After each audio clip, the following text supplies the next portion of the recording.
of the place we lived when we were young, in a world of magnets and miracles. Our thoughts strayed constantly and without boundary. The ringing of the division bell had begun. Along the long road and on down the causeway, do they still meet there by the cut? There was a ragged band that followed in our footsteps, running before time took our dreams away,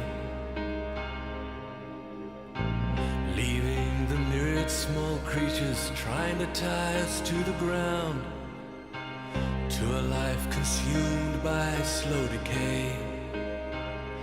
The grass was green and